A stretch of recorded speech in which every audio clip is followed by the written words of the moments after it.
Hay un lugar donde todos queremos estar, pero ese lugar no es precisamente un espacio, es más bien un sentimiento. Es ese lugar donde te sientes tranquilo y confiado en que todo irá bien. Es ese lugar que te permite soñar.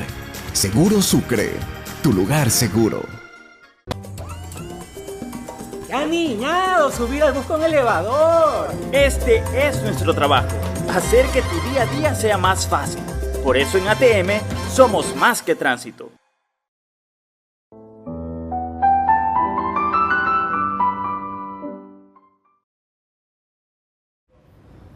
Bienvenidos todos, muy buenos días, ¿cómo están? Yo soy Anderson Boscán, esto es el Café La Posta, un espacio para revisar la coyuntura política y la actualidad nacional. Hoy es viernes 13 de marzo del año del Señor 2020. Agradecimiento especial a quienes se conectan ya a la señal de La Posta y a quienes hacen posible que nos encontremos aquí cada mañana. Los cito de memoria, pero con cariño, como saben, la ATM de Guayaquil, Seguro Sucre, porque todos hemos tenido una nave con la que irnos de vacaciones con la familia. Cuida tu nave, opta por Rueda Seguro. Más información en segurosucre.fin.es. Agradecimiento especial también para Azúcar Valdés, porque detrás de cada uno de estos sobrecitos de azúcar se esconden 180.000 plazas de empleo, es decir, 180.000 familias que dependen de esta industria.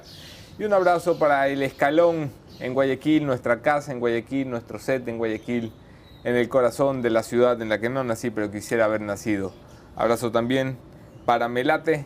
Las cafeterías las encuentran en la ciudad capital, especialmente cerca de nuestra oficina en la Amazonas y Unión del Periodista. Cumplida la cuota comercial, hacemos una revisión de los hechos. Esto es En Caliente.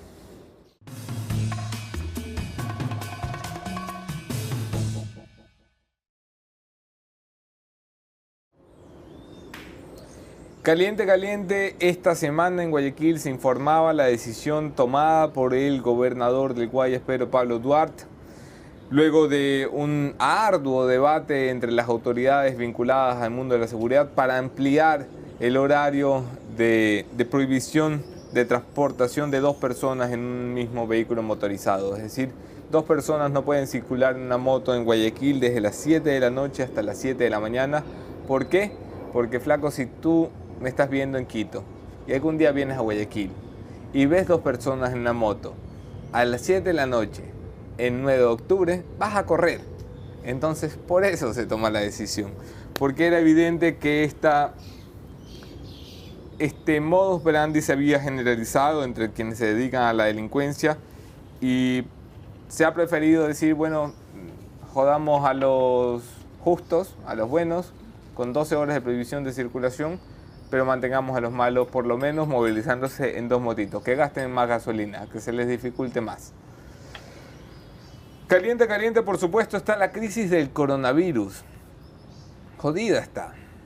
Jodida porque se ha declarado la emergencia sanitaria en este país. Durante los siguientes 60 días hay una suspensión de clases en todo el territorio nacional y en todas las instancias de forma indefinida. Hay una suspensión de eventos masivos, que había comenzado eventos masivos calculados en los que tuvieran más de 1.000 personas, ya se ha reducido la cantidad a los que tienen más de 250.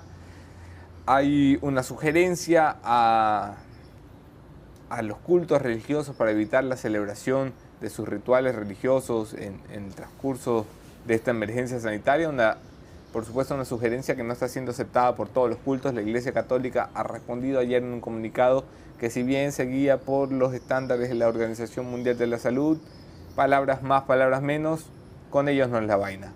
Que sus planes de procesiones multitudinarias, como la del Cristo del Consuelo, que convoca a más de 1 millón de fieles y creyentes, está todavía en el calendario, está todavía en marcha, y esto para muchos ha sido un punto flojo en la declaratoria de emergencia del gobierno nacional, que tiene todas las capacidades de pedir o de ordenar la suspensión de este tipo de eventos, incluyendo los religiosos. La Iglesia no está, para muchos, tomando las consideraciones que debería. Está subestimando algo que ha complicado, por ejemplo, a la República de Irán. Precisamente la celebración de cultos religiosos en mitad de la emergencia sanitaria fue lo que terminó llevando al país a ser uno de los 3 países con mayor casos y mayor emergencia interna.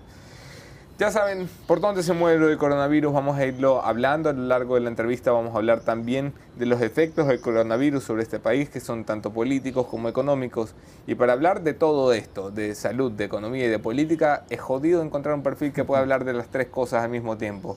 Tenemos la suerte de contar hoy con el doctor Francisco Huerta Montalvo, un buen amigo de esta casa, un referente de opinión pública. Quédense en la entrevista.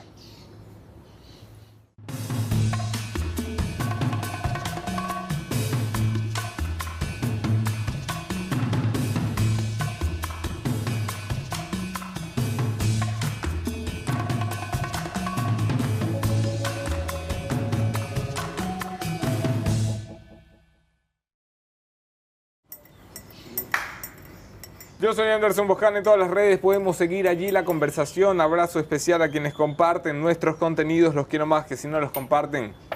Bienvenido, doctor Francisco Huerta. Todavía se da la mano. Bueno. Usted me ha dicho, usted me ha aconsejado sí, que todavía. Sí, todavía. Que escoja a quién darle la mano. Eso sí, eso sí. A ver, empecemos por esto. Los billetes pueden transmitir el coronavirus. ¿Sí? ¿Y cómo hacemos? ¿No cogemos billetes entonces? Alguna gente que anda manejando billetes mejor. Los que lo reciben en efectivo están jodidos. Sí. Coronavirus. Sobredimensionada la respuesta del gobierno, perdón, las acciones propuestas por el gobierno, subestimadas las acciones propuestas por el gobierno o acorde a la realidad las acciones tomadas por el gobierno. Juzgadas en el tiempo ocurre lo uno y lo otro. Al inicio, antes de que la Organización Mundial de la Salud declare la pandemia, subestimadas las respuestas. Y ahora sobreestimadas. Pero bueno, tendremos que llegar a un punto de equilibrio de lo que la epidemiología señala. Hay que evitar más contagios. Todo el mundo cuenta que este virus tiene una capacidad de difusión extraordinaria. No mata tanto como otros virus, pero de todos modos hay muertos, aunque sea 2%. Eso parece que se usa como consuelo.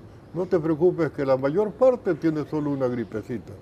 Claro. A pocos los complica. El problema es que ya no se contagian 1000, se contagian 2 millones. Claro. Y el 2% de 2 millones, no sé si la gente se ha dado cuenta. Y ahí hay un porcentaje de viejos y de gente con enfermedades crónicas. Yo mismo ya no voy a poder salir a la calle.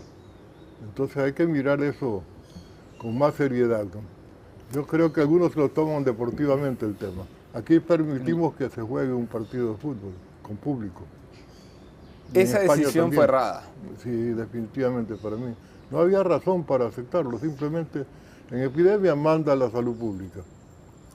Lo que ha dispuesto el gobierno nacional, el presidente de la República, que ha salido a dar la cara a la crisis, desplazando a la ministra de Salud y encargando de la resolución de la crisis a María Paula Romo, ministra de Gobierno. La respuesta que están empezando a dar, ¿le parece adecuada? Bajo control sanitario sí es importante contar con la fuerza pública para hacer cumplir la resolución. Aquí tuvimos un caso de cuarentena y uno de los que estaba en cuarentena, un marino precisamente, se sale de la cuarentena. Es un foco de contaminación potencial y eso es lo que hay que evitar. Y probablemente salió a comprar en un supermercado atestado. Eso que vimos ayer, la gente reventando en los supermercados como que aquí viniera el apocalipsis zombie. ¿A qué se debe? ¿Esto es un error de comunicación del gobierno? Porque hay mucha gente que le echa la culpa a las autoridades de todo lo que pasa, ¿no? Entonces dicen, no, es que las autoridades no han comunicado bien, han creado el pánico en la sociedad y han salido casi que a saquear las perchas. Hemos tenido dos pánicos, ¿no? El inicial con la noticia de que ya tenemos un caso. Entonces todo el mundo salió a comprar mascarillas. Saquearon alcohol, farmacias. Sí, saqueó. Ahora dicen puede haber cuarentenas, entonces no me quedo sin comer. Compro como loco. Y sin papel higiénico, que había gente que creía que los síntomas del coronavirus eran otros, porque llevaban papel higiénico para toda la vida. Y es el egoísmo humano, ¿no? Yo me acuerdo siempre de Saramago, como el caso de la ceguera. Ese libro revela la condición humana en esas circunstancias. Y la peste también, ¿no? De don Alberto. Hay quienes están planteando escenarios catastróficos y dicen, esto no se controla en 2 semanas, en 30 días, en 60 días. Y dicen, es posible que los países tengamos que tomar medidas tan drásticas como las que está proponiendo Salvador. Aislarse del mundo, perder la conexión con el mundo. ¿A usted le parece que las cosas avanzan hacia un camino como ese? Espero que no, porque no es posible aislarse del mundo. Tomar medidas sí, pero aislarse del mundo, si todo el mundo cierra sus fronteras, es una hecatombe. Algo tiene que circulizar de bienes y servicios.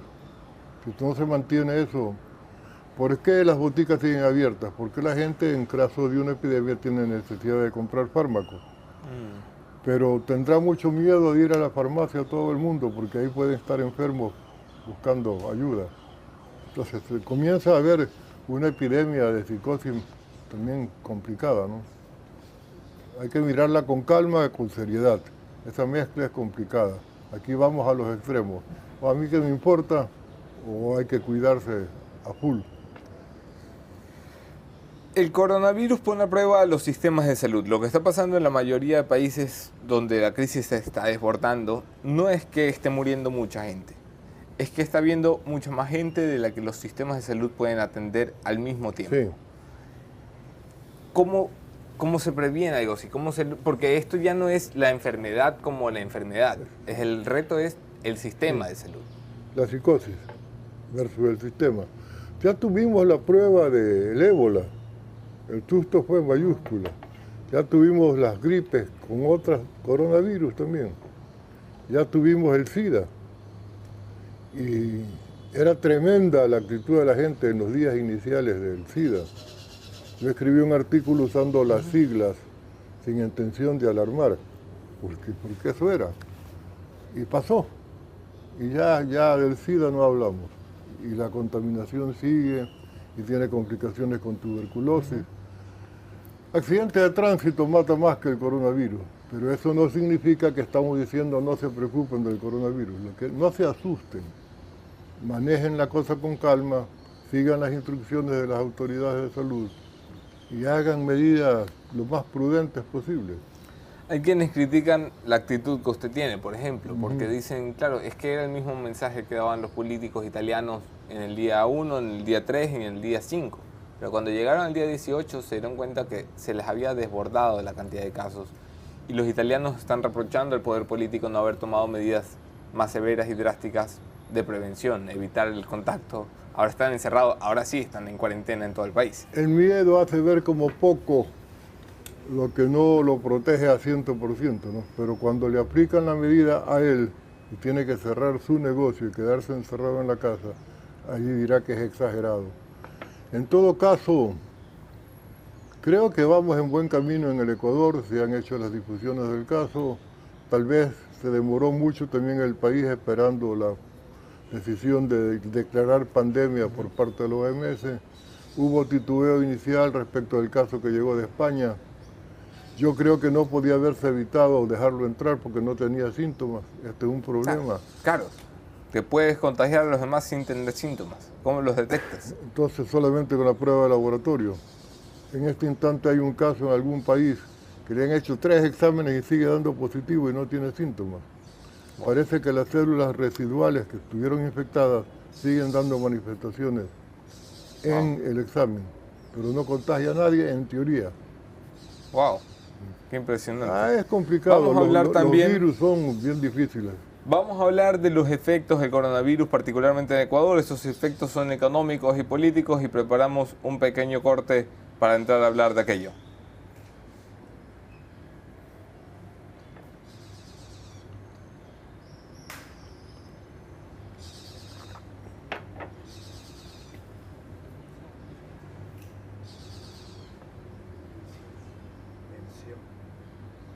¿Qué pasó?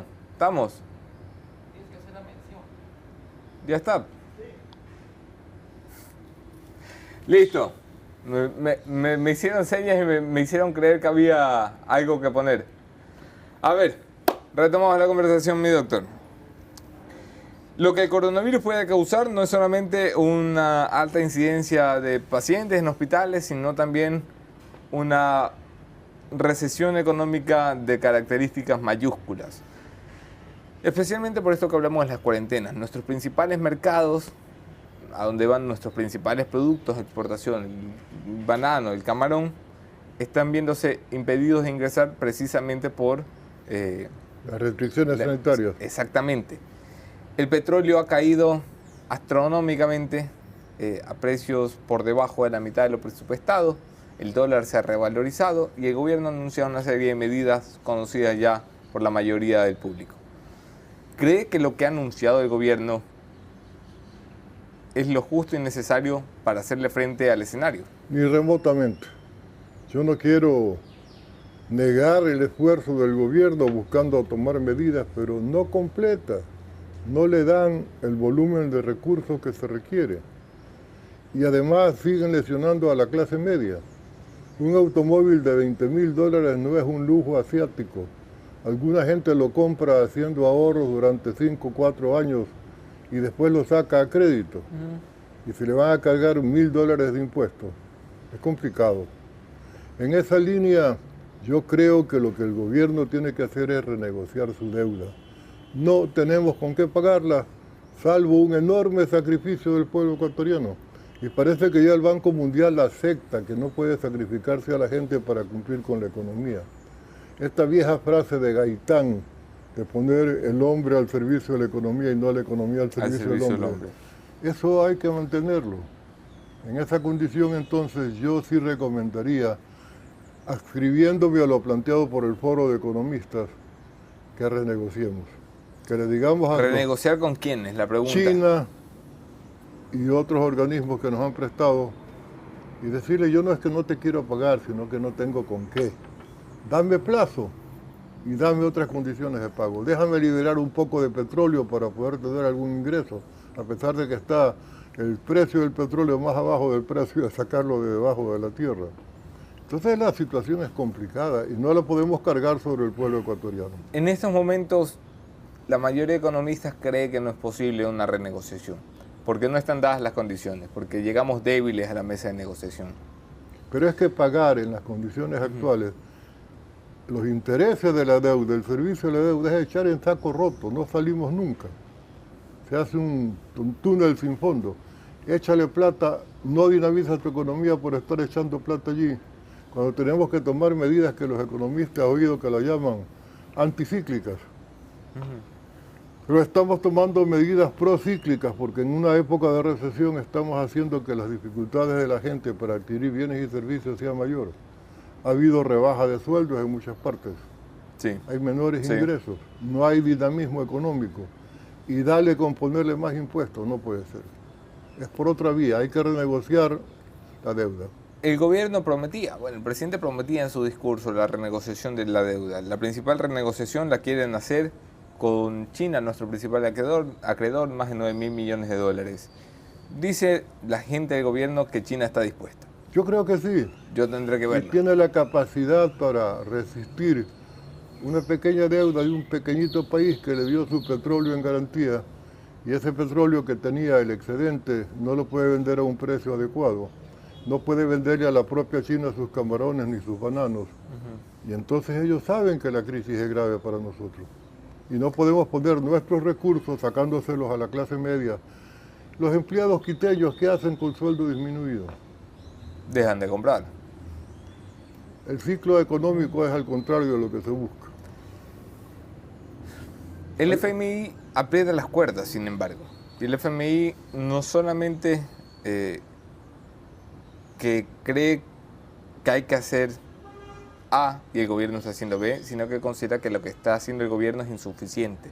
De hecho, este fue el calificativo que acaba de utilizar la agencia Moody's, la principal agencia financiera del mundo, para describir las medidas económicas de Lenín Moreno, insuficientes. Si se entendió como no pago una declaración poco afortunada del ministro, que se la malinterpretaron, dice él, y eso provocó un salto mayúsculo en el riesgo país. Sí. Pero extra eso, reuniendo buenos negociadores, gente con experiencia sobre el tema, que le digan a nuestros acreedores, no tengo cómo pagarte, no es que no quiero pagarte, sino que quiero que me des un plazo. Yo no niego la deuda, pero dame un plazo. ¿Quiénes son los perjudicados con este tipo de acción si se diera y se cumpliera? Los tenedores de los bonos. Pero ellos no van a perder la plata, ese bono se va a devaluar un poco tal vez, van a recibir menos. Pero son los que les interesa que estemos al día para que sus bonos sigan rindiendo lo que esperan. Pero eso es un segmento pequeñito, minúsculo de la población. La gente está pasando hambre y no es metáfora. En los barrios la magnitud del desempleo genera un resultado negativo, porque la gente no tiene cómo llevar el pan a su casa. Y el aumento de la delincuencia es casi connatural. Usted decía que estaba el gobierno sobreestimando su reacción del coronavirus y que más vale que así fuera. ¿Usted cree que por el contrario en lo económico están subestimando el problema cuando reaccionan? Lo tiran para adelante, pero no lo enfrentan. Prolonga su vida, mantiene un flujo para seguir manteniendo el pago de los sueldos, pero no se reactiva la economía. Y la economía no se puede reactivar si tenemos que dedicar una magnitud de lo que actualmente es al servicio de la deuda. Sin ingresos, ¿cómo hace? Cuando teníamos ingresos era difícil, y ahora con los ingresos caídos, ¿cómo hacemos? Entonces se lo sacamos a la gente. No puede ser. ¿Qué hacemos entonces con el gobierno? Porque este es un gobierno que ya se piensa un gobierno de salida, este es un gobierno sin mayoría en la Asamblea, es un gobierno sin dinero, sin capital político para tomar medidas reales. ¿Qué hacemos con un gobierno que le quedan 13 meses por delante? ¿Lo dejamos Exigirle que cumpla con sus deberes. El gobierno tiene que tener un sentido de futuro y si no, les pedimos un sentido de la historia. Tal vez ese sentido no lo tenga, pero su responsabilidad con el país lo obliga a tener otra actitud. No puede ser que esto no me gusta porque pierdo popularidad, si ya la tiene perdida. No puede pensar en cómo le va a ir en las próximas elecciones porque de todos modos le va a ir muy mal. Más bien, si toma medidas que reactivan la economía en el corto plazo, que no se va a ver mucho, podría mejorar su posición. A lo mejor el gobierno le tiene miedo a Vargas. No, yo creo que eso hay que dejarlo para un lado. No por negar la representatividad que él tiene y los pueblos indígenas de ninguna manera. Pero tenemos que superar el folclore si queremos hacer política seria. Oiga, y hablando de política y de políticos, ¿a quién ve usted ahora con fuerza? Eso es parte de la tragedia del país. Esto que estoy diciendo yo deberían decirlo los líderes políticos del país. Yo podría ser, si tenemos que hablar de liderazgo, un líder de opinión. Tengo la capacidad de decir sin intereses electorales lo que pienso y lo que creo que hay que hacer. Y así hay otra gente en el país. Pero el liderazgo político, en cambio, está calculando demasiado y está perdiéndolo todo. Porque la gente se ve huérfana de conducción. ¿A qué atribuye la orfandad de este pueblo en materia política? A las dificultades que ya se sabe que existen. Nadie quiere hacerse cargo de un país en estas circunstancias. Nadie quiere muerto. Desgraciadamente, cuando hay auge, hay riqueza petrolera, bananera, todo el mundo quiere tomarse el poder. Y algunas veces algunas dictaduras son producto de ese deseo de manejar la bonanza. Pero las crisis nadie quiere incorporarse a ellas. A Jaime Nebot, muchos de sus cercanos lo ven ya bajado de la camioneta. Yo no sé si se va a bajar o no, pero a mí me ha dicho, no voy a ser candidato, Pancho. Antes de la actual crisis. Tengo compromiso con mi familia, yo tengo una imagen pública que no quiero que se deteriore, porque yo tendría que tomar medidas muy duras que van a afectar a sectores de la sociedad que son mis simpatizantes y que probablemente dejarían de serlo si tomo esas medidas. Y si no las tomo paso a ser un soquete, entonces no. Y para eso no está. ¿Qué hay de Guillermo Lasso?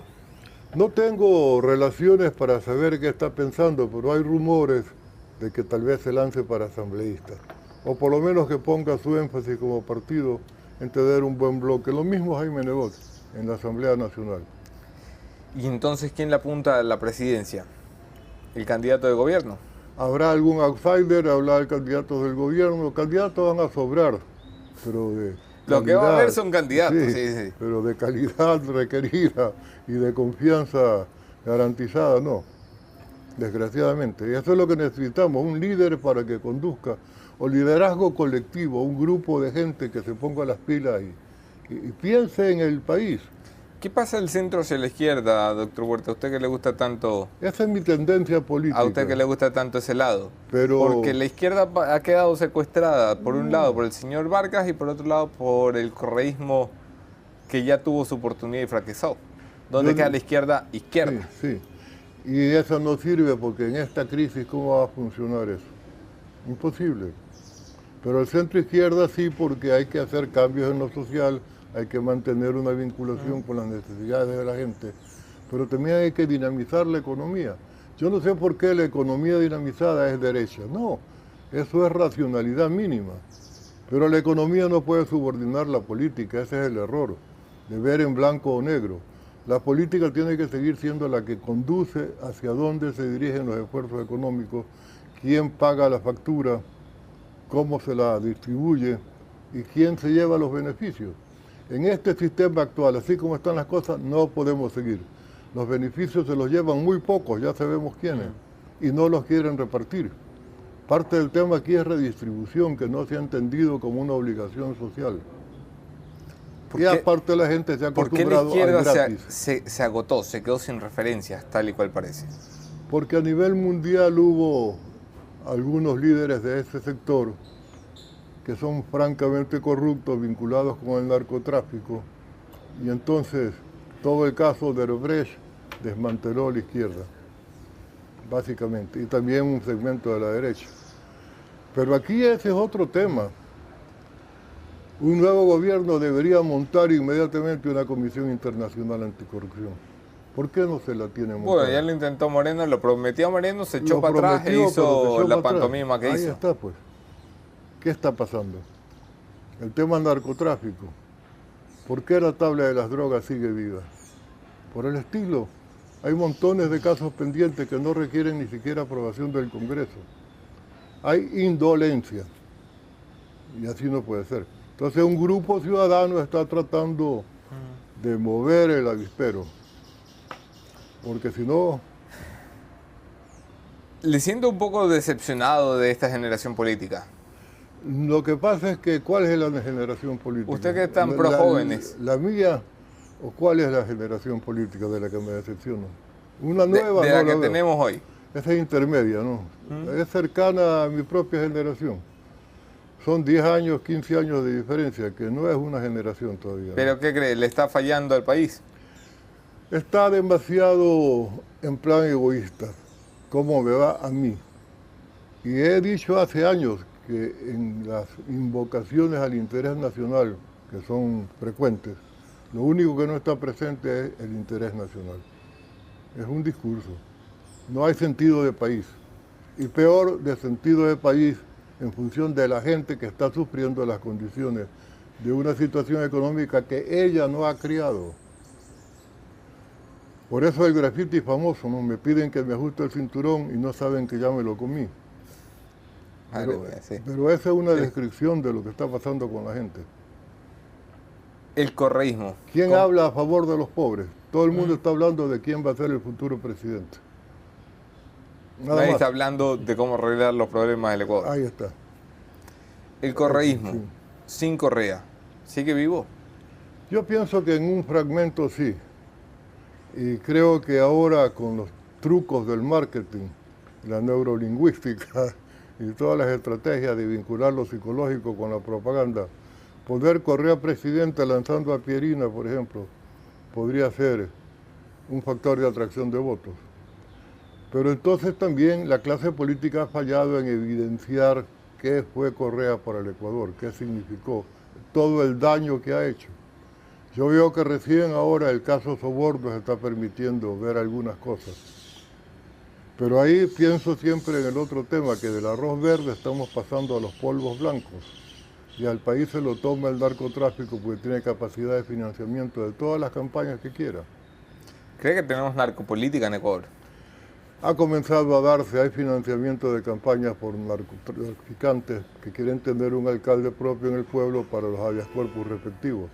La magnitud del narcotráfico que se captura todos los días en lo posible revela la magnitud de la penetración en altas esferas, porque no podría darse esa magnitud sin esas vinculaciones.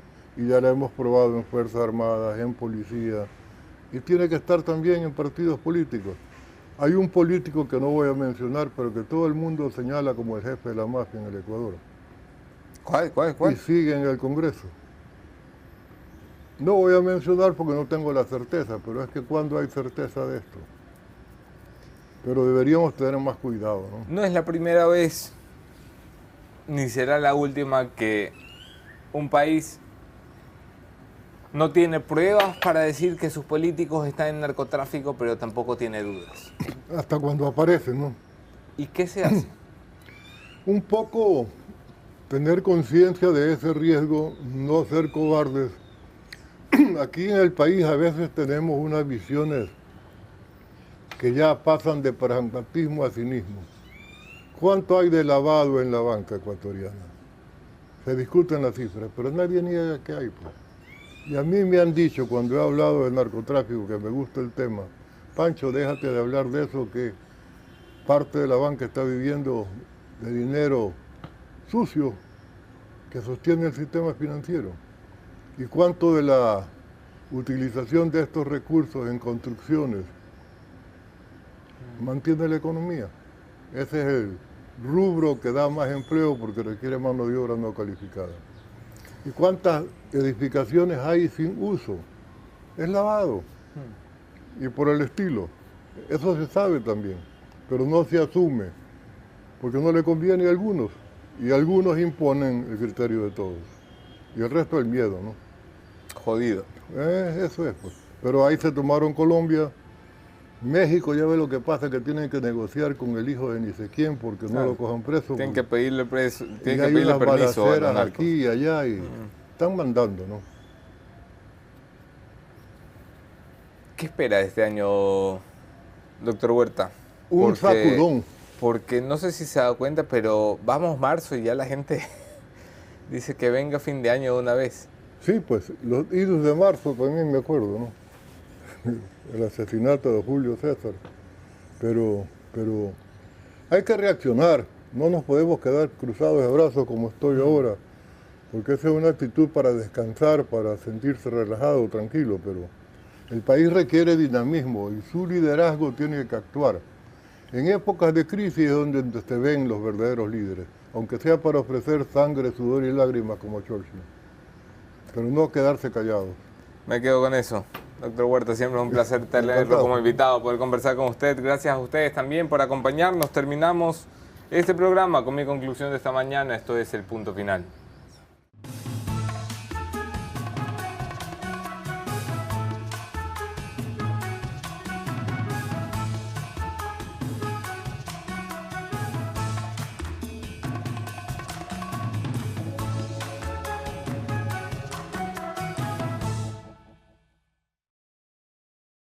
Un minutito. A ver, yo sé que el coronavirus nos tiene a todos muy nerviosos. Si no, pregúntenle a mi esposa, que se la pasa echándole alcohol a cuánta cosa se mueve en el planeta. Y no creo que a nadie le haya gustado los momentos de nerviosismo que hemos vivido, especialmente ayer en la ciudad capital, con el saqueo de las perchas y el llévate cuanto puedas. Y yo sé que todos esperamos más de las autoridades, yo también, yo el primero. Yo soy el que pide que sean más transparentes, que sean más rápidos comunicando, que cuenten más y mejor. Pero también entendamos la magnitud de una crisis para la que nadie puede estar preparado, porque esta vaina ha nacido ayer, en diciembre, y hoy la tenemos en 116 países del mundo. Sigo escuchando con mucha preocupación a gente que dice, este es un virus poco mortal. Es que nadie está discutiendo que esto mate mucho. Lo que estamos discutiendo es que la cantidad de contagiados crece de forma tan exponencial que no hay sistema sanitario en el mundo que pueda recibir al mismo tiempo a la cantidad de enfermos que el virus genera. Y si no se actúa con precaución, si no se actúa con ganas de contener la emergencia, lo que vamos a terminar viendo son hospitales llenos de gente con coronavirus que le está quitando camas a gente que tiene cáncer, a gente que tiene un accidente, a gente que tiene... Porque muchos de los pacientes graves del coronavirus terminan en la unidad de cuidados intensivos, que está pensada para otro tipo de emergencias. La saturación del sistema es lo que preocupa a los especialistas, a las autoridades públicas de salud.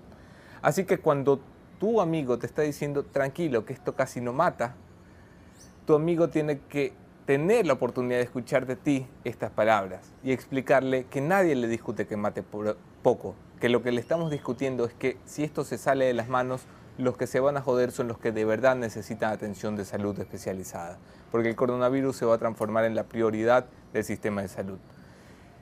¿Cómo hacemos para que eso no pase? Pues yo no lo sé, porque yo no he estudiado esto, pero según he leído a la gente que sí sabe, tomando medidas más drásticas de lo que deberíamos. haciendo y proponiendo precisamente evitar las aglomeraciones, evitar los espectáculos masivos, evitar las ceremonias religiosas donde el contacto físico es elemental, el contacto con el agua bendita, la hostia en la boca. Poniendo todos un poquito de esfuerzo. Yo sé que a las personas creyentes y practicantes del catolicismo se les está pidiendo un esfuerzo considerable cuando se les dice no vayas al culto una vez a la semana o más.